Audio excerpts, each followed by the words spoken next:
I was fortunate to be born into a house, most of which were filled with works of art and books on philosophy, history, and a house which distinctly belonged to a certain culture, but was cosmopolitan and open. So those books gave me a chance to be exposed to the works of Holbein, Peter Bruegel, Hokusai, and read Hemingway and Apollinaire. So there was born my sense of adventure. So mythology, so the wonders of the ancient world and archaeology. I want to share something. This is the Book of Kells, which is Irish manuscript, unsurpassed in its elaborate technique and virtuosity of execution. Yet it pales in comparison to the immediacy and naivete of Vaspurakan miniature school. So Van, being the heartland, the heart of Armenian highland, was always free of any cultural influence, be it from east or west. I've always known what I treasure the most. Well, growing under the watchful eye of the Noah's Peak, it could only be tradition. Well, writing was, and thankfully still is, a part of every living culture. Well, we used to know how to do this well, and this is my grandmother's birth certificate. She was born in Shushir Arabar on April 24, 1904. And just take a look how beautiful the handwriting is. And we need to say that it's a noticeable and a considerable change occurred in a culture of handwritten text. It was slowly demoted to the mechanical and simplified act of recording information. Well, to me, abandoning the individual qualities of a handwritten text would practically equal to whitewashing of our memory on a collective or individual level. So letter forms have tone, timbre, character, and just as words and sentences do. Well, letters are all around us. They are in inscriptions, we live in stone, they are cast in iron, and some of them even become a memory during our own lifetime, just like this sign which was put on a corner of Aramis 7, the building that was recently demolished under the blind eye of the authorities. And the letters are on our coins. We use them on ceramics, carve them on wood. With their help, we pay homage to the lifetime of service, such as this letter to Sambat Shah Aziz, who taught classical Armenian in Lazarian Institute in Moscow. Well, it's signed by all these students and illustrated by great Varkes Surenians. Some of the letters we see in the most archaic form, just like this inscription of King Gargishti in cuneiform. While others, more modern, once graced an airplane carrying a name, proudly carrying the name of an Armenian scientist. Well, in '93, life took an unexpected turn, and I left home first to Tel Aviv, to Israel, where I worked in the field of graphic design, but never lost the sight and a connection to the Armenian culture. Well, I was also lucky because Tel Aviv is a Bauhaus city filled with Bauhaus architecture, so that was a great plus. From there, I went to Amsterdam, where I spent 2 years, and then years later, I came back to Jerusalem with one purpose in mind: to find information and resources on Armenian calligraphy. In 2010, I finally came home after almost 20 years of living the other, how we sometimes call it, life. So, about the quest. I was never really formally trained as a calligrapher because my job is graphic design. So I always worked with letters just in a framework of illustration and solving design problems. But I was always conscious of the presence of the handwritten texts in my visual environment. And of course, I was always drawn to writing by hand, but always aware of the fact that I can only rely on my intuition, discipline, and practice. And of course, books, many books. So that it's a book that really initiated in 2010 this process of study. I received a letter from New York from a publisher that asked me to contribute Armenian section to the World Encyclopedia of Calligraphy. I quickly realized, of course, that my knowledge was very superficial and certainly not enough to accomplish such tasks. Nevertheless, for 8 months, I've worked really, really hard and managed to overpass the superficiality of my technique. So I started to ask myself important questions about the tradition and technique of writing by hand and the process of writing by hand. So this was my first publication. So when the book arrived, I was filled with sense of pride for our culture because our beautiful letters found their place among other calligraphic works. So let me quote a Plato who said that calligraphy is a geometry of the soul which manifests itself physically.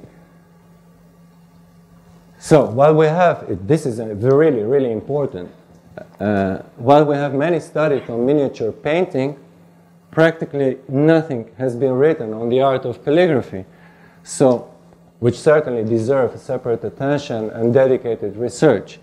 Now we need perhaps to consider to separate these two disciplines as essentially overlapping but different art forms. Let me clarify. Manuscript art is focused on beautifying the letter, while calligraphy works directly with the letter forms. So, in the West, it was once treated as a superior skill worth of admiration. In the East, calligraphy was still and still more than just an art form, it's a way of life. So over the years, I have discovered a number of books on Armenian calligraphy. And the earliest one was published in 1831 in Moscow by Lazarian Institute. And it's really, really, really extremely rare because it's the only known copy in Armenia. It's a superb, beautiful volume. While this one is published in Paris in 1859 by someone named Ambrosius Galfayan, who actually signed his work as Guy Bey de Lusignan. That might ring a bell, Lusignan. So I asked myself, how come? Well, he claimed to come from a royal family, to be descendant of the Lusignan dynasty. Well, I don't know if that claim is true or not, but his contribution to the Armenian culture was significant because he was trained, as most Armenian intellectuals in Europe, he was trained by machitarists in Venice and Vienna. So this tiny little book, and it's very, very small. I was surprised when I saw it. Surprises by its virtuosity of execution, attention to detail, and it's on par with similar volumes published in Germany and Italy by presses and typesetters.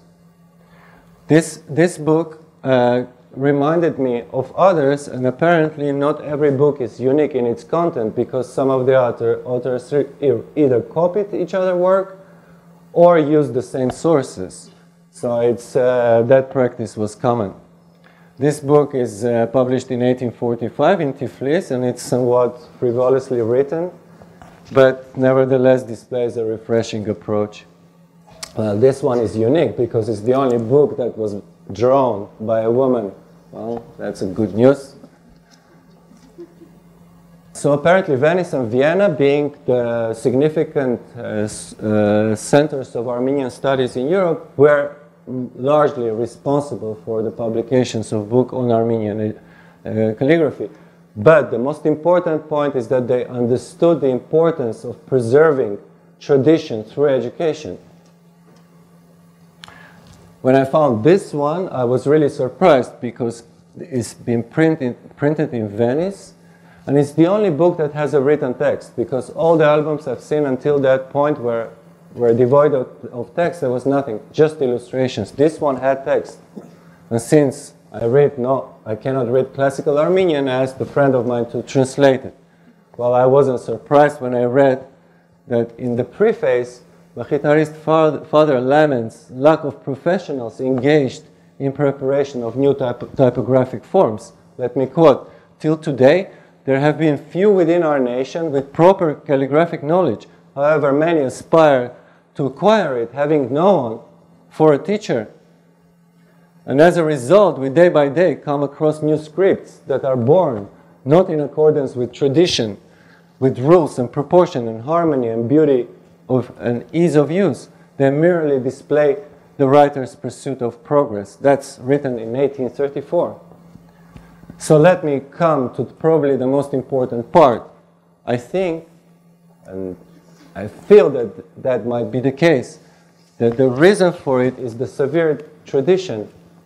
So, while Armenians were going through a genocide in 1915, very important developments were taking place in Europe, in Weimar.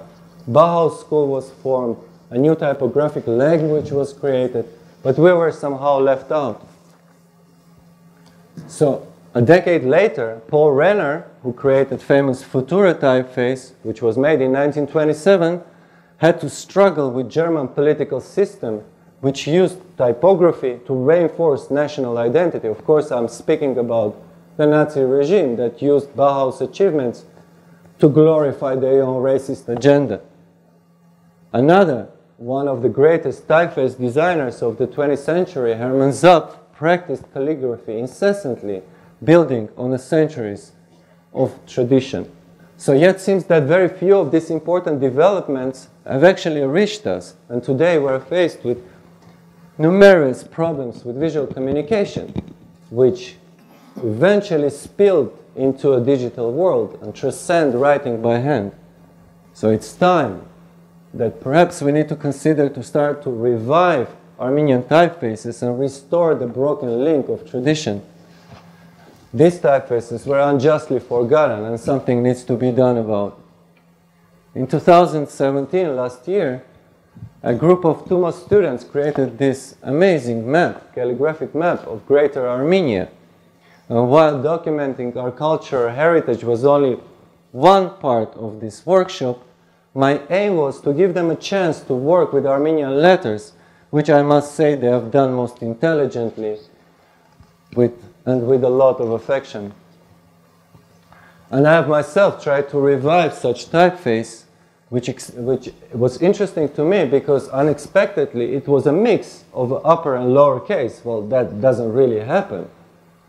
So as a result, I came up with this, which is a geometrical letter style that can serve as a display type. It's interesting to experiment with new ideas and adopt the classical proportions for the modern use. Perhaps even try a fresher approach.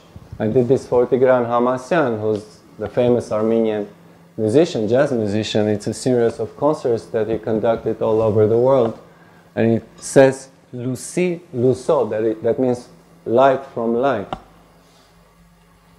So let me show you a little something.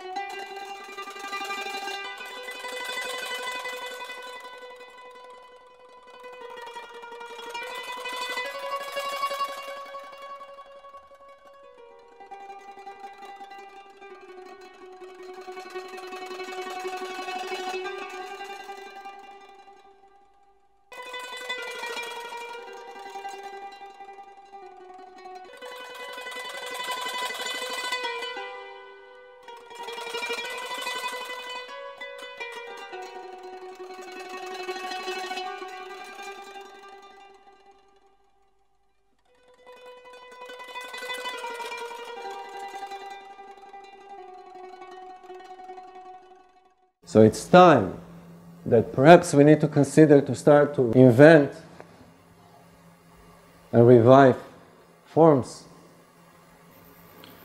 And finally, I just want to draw your attention to the visual communication course, which we recently started to offer to our students, which actually talks about the importance of visual education, being aware of what is happening to our letters and design in general.